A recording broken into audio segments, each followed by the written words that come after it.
Selamat datang ke sesi penerangan kita. Hari ini, kita akan terus masuk ke satu topik yang sangat penting tapi seringkali disalahfaham. Kita akan bincangkan tentang pengurusan berat badan. Tapi, bukan tentang diet viral atau penyelesaian magic sementara tu.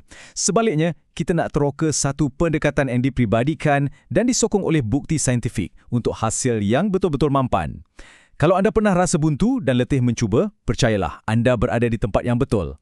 Cuba bayangkan sejenak, macam mana kalau penurunan berat badan ini sebenarnya adalah satu perjalanan perubatan yang perlukan rawatan khusus dan bukannya sekadar ujian sejauh mana kuatnya semangat atau willpower anda. Selama ini kita selalu salahkan diri sendiri bila gagal kan?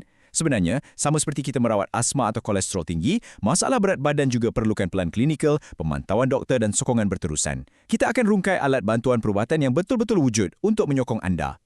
Baiklah, mari kita teliti perkara ini. Lebih daripada sekadar penampilan, kita perlu mentakrifkan semula matlamat sebenar kita. Perkara pertama yang kita wajib ubah adalah cara kita berfikir.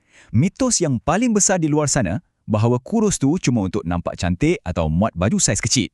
Buang jauh-jauh mitos tu. Hakikatnya, pengurusan berat badan adalah perisai pertahanan utama anda. Kita bercakap tentang menyelamatkan diri daripada diabetes, tekanan darah tinggi, masalah hati berlemak dan juga penyakit jantung.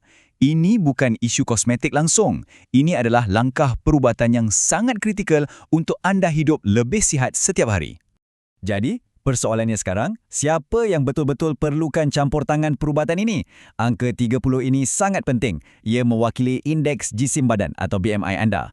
Jika anda seorang dewasa dengan BMI 30 atau lebih, inilah masanya intervensi perubatan sangat-sangat disyorkan. Pada tahap ini, risiko komplikasi kesihatan naik secara mendadak. Bimbingan daripada doktor bukan lagi sekadar pilihan. Ia sudah menjadi satu keperluan perubatan yang serius. Tapi, apa yang betul-betul menarik di sini ialah anda tak perlu tunggu sampai BMI mencecah 30 pun. Kalau BMI anda 27 ke atas dan anda ada masalah kesihatan yang berkait dengan berat badan macam sleep apnea, di mana pernafasan terganggu masa tidur atau masalah darah tinggi, anda sudah pun menjadi calon yang sangat sesuai untuk rawatan klinikal ini. Ini membuktikan yang rawatan ini fokus kepada tahap kesihatan keseluruhan anda dan bukannya bentuk badan semata-mata. Seterusnya, kita akan lihat struktur yang ada. Inilah perjalanan penurunan berat badan melalui pelan tindakan 6 langkah anda. Bila kita guna pendekatan klinikal, kita pastinya perlukan struktur yang jelas supaya anda tahu apa yang bakal berlaku dari hari pertama. Kita bermula dengan penilaian dan perancangan. Kemudian, kita mulakan rawatan. Langkah ketiga ini sangat penting. Pelarasan dos. Doktor tak akan terus bagi dos maksimumnya. Dos akan dinaikkan perlahan-lahan supaya badan anda selesa menyesuaikan diri. Keempat, pantau dan sesuaikan mengikut tindak balas badan anda. Kelima, optimumkan hasil. Dan akhirnya, kekalkan dan berjaya untuk kesejahteraan jangka panjang. Ia ini sangat berstruktur dan selamat. Sekarang, mari beralih untuk melihat bagaimana pelan ini digabungkan dengan udat, memahami pilihan perubatan anda dan merungkai alat bantuan. Ubat-ubatan ini bukannya magic ya. Ia adalah sains dan terdapat 4 kategori utama. Pertama, agonis reseptor GLP-1. Secara mudahnya, ia meniru hormon semula jadi yang beritahu otak anda, "Hey, saya dah kenyang." Ia berpotensi mengurangkan 5 hingga 15% berat badan. Kedua, agonis DUI, GIP dan GLP-1.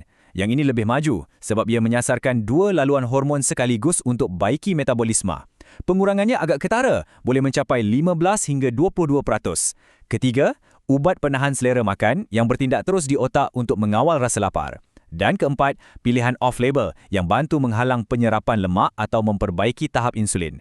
Setiap ubat ada kesan sampingan yang biasa macam loya atau ketidakselesaan perut, jadi doktor akan pilih dengan teliti mana yang paling serasi dengan badan anda. Kita mesti ingat prinsip penting ini.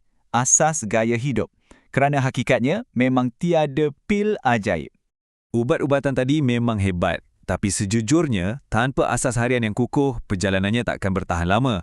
Ini adalah janji yang anda perlu buat pada diri sendiri. Makan diet terkawal kalori dan ini yang paling penting, sentiasa bergerak. Anda perlukan antara 150 hingga 300 minit aktiviti fizikal setiap minggu. Jangan lupakan juga tentang tidur yang cukup dan pengurusan stres. Minum air secukupnya dan kurangkan air manis. Dan dari sudut perubatan, tolong pastikan anda sentiasa hadir rawatan susulan. Jangan sesekali berhenti makan ubat tiba-tiba tanpa berbincang dengan doktor anda dahulu. Sekarang, bayangkan kita sedang bersembang 4 mata di dalam klinik. Kita beralih ke soalan lazim di mana segala persoalan anda terjawab. Ini soalan yang paling kerap ditanya. Selamat ke ubat-ubat ni semua? Jangan risau, jawapannya adalah ya. Kebanyakan ubat ini memang sangat selamat, asalkan ia dipreskripsi dan dipantau oleh profesional kesihatan yang bertauliah. Sebab itulah anda tak patut beli ubat ini sesuka hati di internet. Sudah tentu ada kes di mana ia tak sesuai. Contohnya, kalau anda sedang mengandung atau ada masalah kesihatan tertentu. Sebab itu, saringan awal dengan doktor tu tersangatlah penting.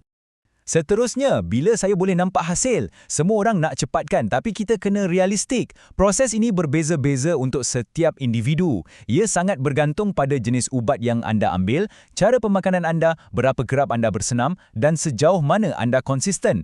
Ingat, perjalanan penurunan berat badan klinikal ini ibarat larian maraton, bukan lari pecut.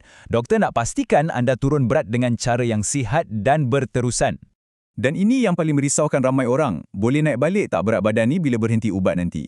Jawapan jujurnya, ya. Berat anda boleh naik semula jika anda buang segala tabiat baik yang anda dah bina. Ubat ini pada asasnya beri anda momentum, tetapi gaya hidup sihat jangka panjanglah yang memastikan berat badan anda kekal ideal selepas rawatan tamat. Kesimpulannya sangat mudah. Rawatan yang terbaik untuk anda perlulah selamat, berkesan, mampan untuk jangka masa panjang dan direka khusus untuk anda. Tiada jalan penyelesaian copy-paste di sini. Kita nak ubah budaya asyik menyalahkan diri sendiri kepada tindakan proaktif mendapatkan bantuan klinikal yang betul. Jadi, apakah langkah pertama anda sekarang? Anda tidak perlu lagi bergelut sendirian dalam kesunyian. Mulakan perjalanan kesihatan anda yang selamat dan disokong oleh profesional hari ini. Anda boleh layari www.careclinics.com.my untuk menempah sesi rundingan peribadi anda bersama pakar. Adakah anda bersedia untuk mengubah hidup anda dan membiarkan sains kesihatan akhirnya bekerja untuk anda? Terima kasih kerana meluangkan masa bersama sesi penerangan kita hari ini dan semoga berjaya dalam perjalanan kesihatan anda.